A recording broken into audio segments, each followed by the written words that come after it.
First sexually transmitted disease में gonorrhoea सबसे first है। सेक्सुअली ट्रांसमिटेड डिजीज में पहले पढ़ेंगे गोनोरिया के बारे में।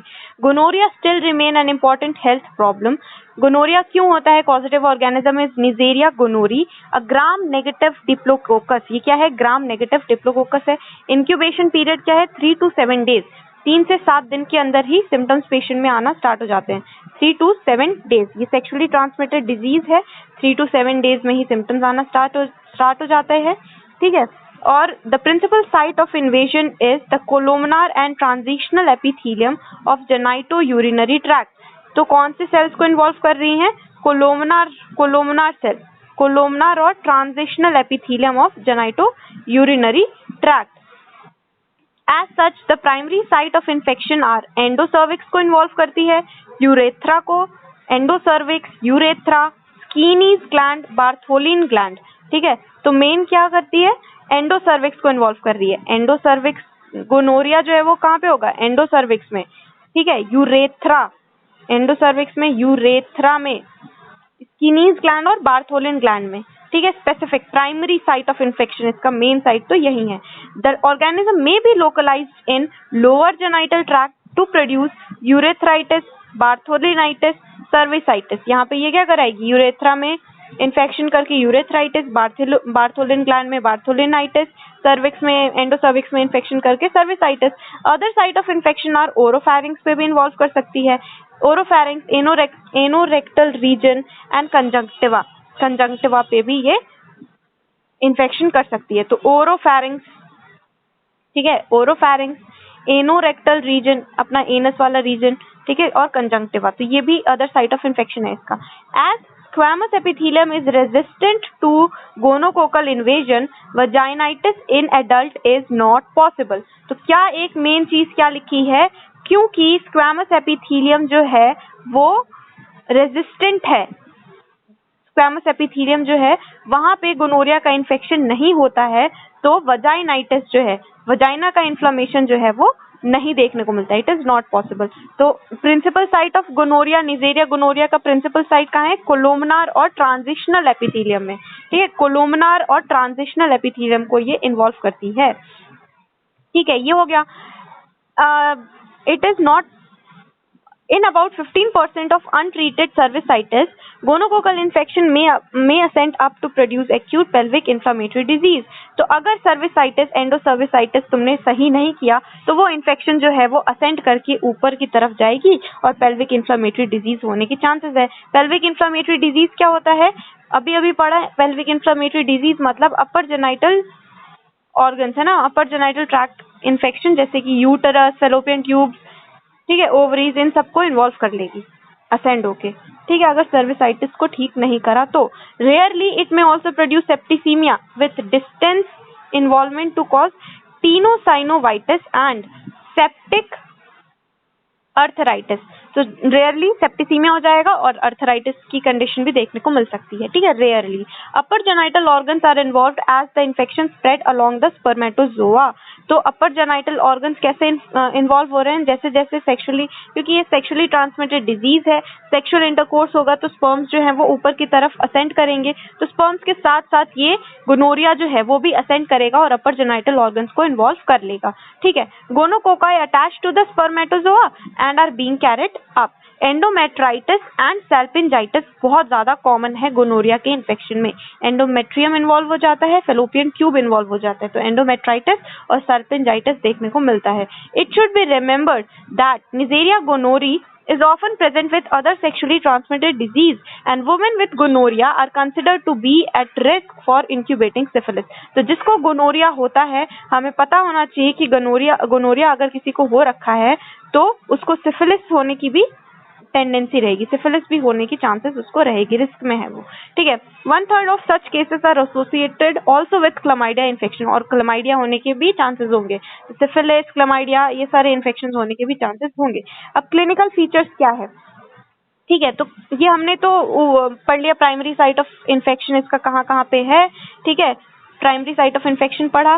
फिर स्क्वैमस एपिथेलियम जो है वो रेजिस्टेंट है, फिर उसके कॉम्प्लिकेशंस पढ़े हमने कि अगर ट्रीट नहीं करा तो पेल्विक इन्फ्लेमेटरी डिजीज हो सकती है, सेप्टिसीमिया हो सकता है, ठीक है। इंक्यूबेशन पीरियड 3 to 7 डेज था। उसके बाद जो है क्या लिखा है यहाँ पे कि sexually transmitted disease, other sexually transmitted disease भी हो सकती है उसको, जैसे सिफिलिस और क्लमाइडिया इन्फेक्शन। क्लिनिकल फीचर्स हमें क्या देखने को मिलेगा, तो about 50% of patient with gonorrhoea are asymptomatic and even when the symptom are present they are non specific symptoms लेके आएगी वो। The clinical features of acute gonococcal infection are described as follows. तो लोकल सिम्टम्स होंगे, कुछ distant या metastatic symptoms होंगे, और pelvic inflammatory disease वाला सिम्टम्स जो है वो होगा, ठीक है। तो लोकल सिम्टम्स में क्या लेके आएगी वो, तो क्या सिम्टम्स लेके आएगी वो गोनोरिया का infection, urinary symptoms such as dysuria, urinary symptoms, difficulty या पेनफुल यूरिनेशन, ठीक है। 25% केसेस में डिसयूरिया देखने को मिलेगा। एक्सेसिवली इरिटेंट वजाइनल डिस्चार्ज, ठीक है, इरिटेंट वजाइनल डिस्चार्ज देखने को मिलेगा उसका ज्यादा। Acute unilateral pain and swelling over the labia due to involvement of Bartholin gland. तो यूनिलेटरल, ठीक है, यूनिलेटरल पेन और स्वेलिंग हो जाएगी लेबिया में, क्यों, क्योंकि बार्थोलिन ग्लैंड वहां का इन्वॉल्व हो जाएगा इस वजह से, ठीक है। और देयर में भी रेक्टल डिस्कम्फर्ट हो सकता है due to associated proctitis from genital contamination, तो रेक्टल डिस्कम्फर्ट भी देखने को मिल सकता है। अदर्स में फेरेंजियल इन्फेक्शन, इंटरमेंस्ट्रुअल ब्लीडिंग, ये सब देखने को मिल सकती है, ठीक है। तो सिम्टम्स हमें क्लियर होना चाहिए, dysuria, irritant vaginal discharge, acute unilateral pain, swelling over the labia, rectal discomfort, pharyngeal infection, intermenstrual bleeding, ये सिम्टम्स हैं, ठीक है। साइंस क्या क्या हम एज अ डॉक्टर क्या क्या हमें देखना है कि लेबिया में be swollen and it will look inflame, ठीक है, इन्फ्लेमेशन देखने को मिल सकता है लेबिया में। वजाइनल डिस्चार्ज म्यूकोप्यूरिलेंट होगा। एक्सटर्नल यूरेथ्रल मिएटस जो है and the opening of the Bartholin duct, ये इन दोनों की ओपनिंग जो है वो कंजेस्टेड देखने को मिलेगी। On squeezing the urethra and giving pressure, या फिर बार्थोलिन ग्लैंड पे अगर तुम प्रेशर दे रहे हो तो प्यूरिलेंट एक्सुडेट वहां से निकलेगा, एस्केप थ्रू द ओपनिंग, ठीक है। तो अभी तो म्यूकोप्यूरिलेंट डिस्चार्ज देखने को मिल रहा है। फिर बार्थोलिन ग्लैंड में भी इनलार्ज, पाल्पेबली इनलार्ज रहेगा, टेंडर होगा, फ्लक्चुएंट देखने को मिलेगा, suggestion of formation of abscess भी हो सकता है, ठीक है, वहां पे बार्थोलिन ग्लैंड में। स्पेक्युलम एग्जामिनेशन से हमें पता चलेगा कि कंजेस्टेड एक्टोसर्विक्स है with increase mucopurulent cervical secretion escaping out through the external os, तो सर्वाइकल सिक्रीशंस निकलेंगे। तो ये हो गया हमारा लोकल सिम्टम, ठीक है। लोकल सिम्टम्स में urinary symptoms, vaginal discharge, Bartholin gland की स्वेलिंग, रेक्टल डिस्कम्फर्ट, ठीक है, और उसी का एग्जामिनेशन वगैरह। फिर डिस्टेंट सिम्टम्स में क्या देखने को मिलेगा, डिस्टेंट सिम्टम्स में देयर में भी फीचर ऑफ पेरीहेपेटाइटिस देखने को मिल सकता है या सेप्टिसीमिया देखने को मिल सकता है।